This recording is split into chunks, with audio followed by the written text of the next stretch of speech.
En cherchant dans les affaires de mon frère, j'ai retrouvé une lettre qu'il avait reçue lors de sa dernière détention. Il y avait deux lettres en une. D'un côté signé à Marie, de l'autre Gros. Enfant, j'ai connu ces deux personnes. Elles habitaient au Vigno comme mon frère et moi.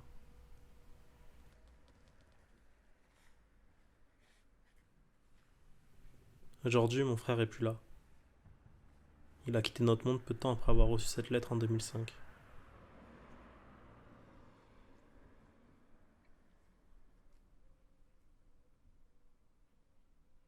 La nuit du 31 octobre, au fond de sa cellule, la même semaine que Zied Benna et Bouna Traoré.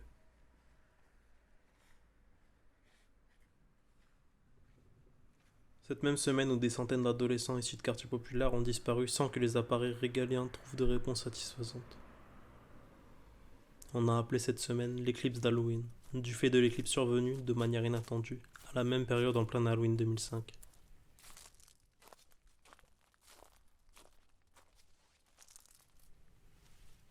Des émeutes ont pas tardé à suivre.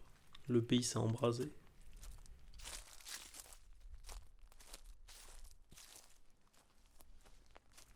17 ans plus tard, c'est notre quartier, le Vigno, qui est sur le point d'être profondément modifié, détruit, transformé. C'est dans ce contexte que je rentre chez moi.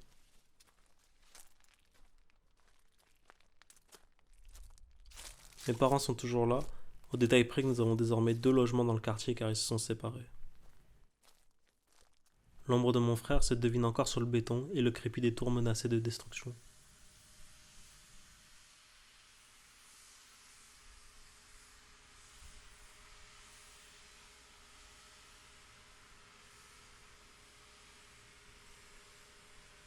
Sa mémoire n'est pas éternelle, et si je veux qu'elle me survive, je dois lui donner les moyens d'accéder à la postérité. J'ai trouvé des investisseurs qui croient en mon projet. Leur entreprise s'appelle Lime. Pour moi, ça reste un jeu d'équilibriste qui commence entre ce que je suis prêt à donner pour faire avancer mes objectifs et ma propre compromission.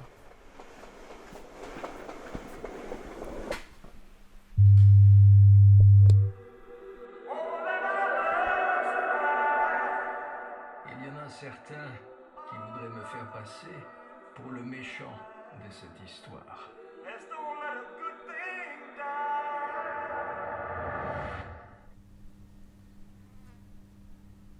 La vérité, c'est que je suis perdu dernièrement. Je n'ai en aucun cas la certitude de faire revenir mon frère.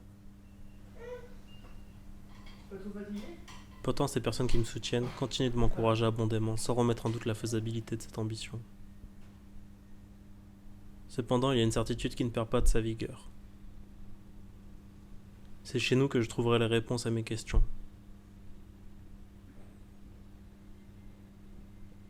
Pendant cet été 2022, je cherche au milieu des tours désertées les stigmates, les traces laissées par ces décennies de vie. Le silence semble être devenu le propriétaire des lieux. Ma longue absence n'aide en rien à le déloger.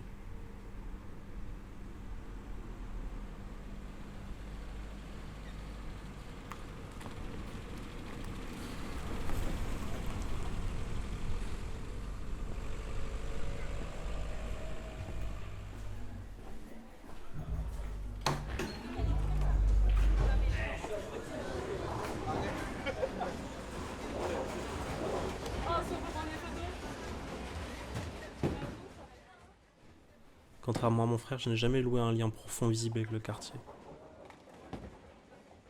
Mes parents étaient craintifs d'une trajectoire similaire à la sienne. Ils limitaient donc mes sorties. Il ne s'agit donc pas seulement de renouer, mais aussi de créer des accroches au-dessus du fossé qui s'est creusé avec le temps. Ce fossé me paraît aujourd'hui encore plus aberrant tant j'ai eu l'occasion à partir de mes 16 ans d'habiter dans d'autres quartiers où tout s'est passé bien plus fluidement, loin du regard parental inquiet.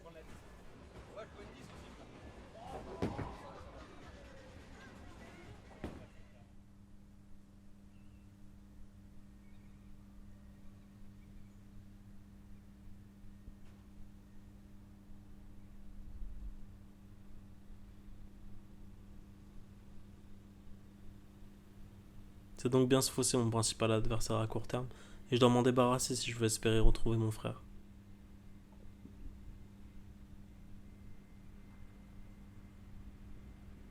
Aussi, Tant que je n'aurai pas la paix avec mon premier chez moi, je ne serai pas capable de raconter la mémoire de nos quartiers.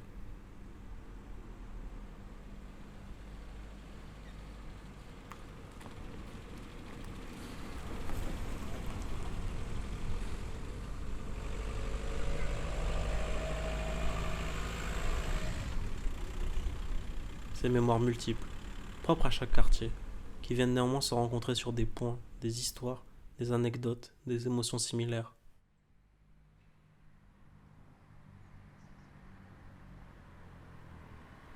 Mon frère est un témoin de ces destins reliés, et j'en suis un aussi. J'ai retrouvé Amari, et il est aussi un témoin précieux, un témoin qui a survécu. C'était l'un des meilleurs amis de mon frère.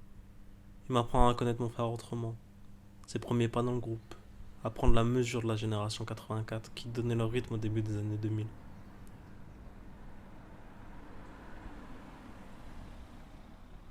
Au Vigno, ce qu'a fait cette génération n'a pas été égalé, ni avant, ni après.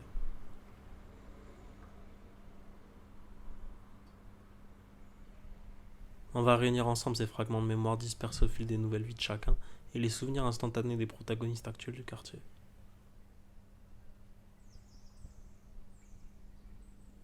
Assemblés, c'est notre histoire qui en ressortira.